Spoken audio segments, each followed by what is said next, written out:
Gagawa tayo ng isang zero fade sa ganitong klase ng buhok. Dahil ganito ang gusto ng ating client na maging gupit. Yan, sinisinyas niya na gusto niya manipis.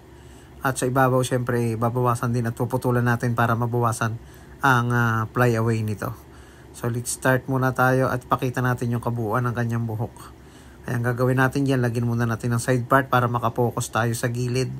Sa ganitong klase ng buhok, madidiscover natin yung shape ng kanyang ulo, kung ano ba yung itsura nito after na manipisan natin ito, kung paano ba yung magiging itsura ng fade haircut na pwede natin gawin. Dahil ito ay client request, yung gusto niya sukat ang nasunod, kaya gagawin natin ito.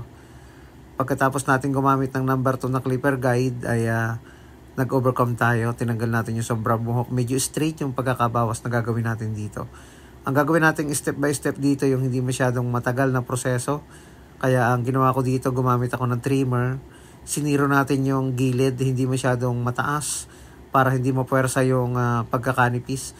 Dahil ang kanyang anit ay may konting mga lubog, kaya yun yung gagawa natin ng paraan mamaya.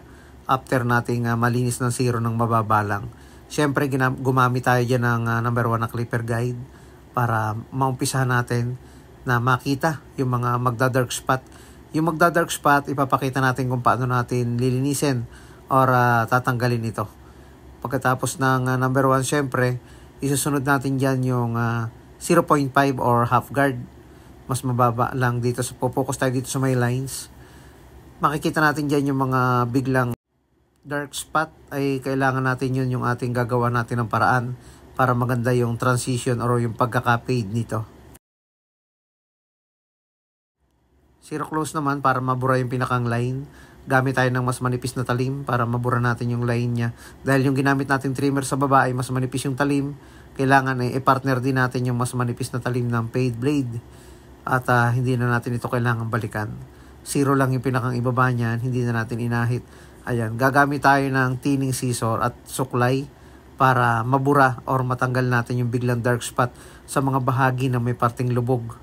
Yan yung ating misang pinaghihirapan, kaya kailangan nating mawala yan. Isa sa mga technique na makikita nyo sa akin ay ang pagbubura ng mga dark spot gamit ang ating thinning scissor. Ayun.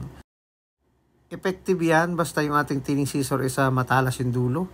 Saka mga 35% to 25% lang yung gagamitin natin para hindi naman masyadong malaki yung kain ng buhok nito. Ayan yung resulta na ginawa natin. Simple lang na fade haircut, medyo tinaas lang natin yung buhok sa ibabaw at binawasan natin ito.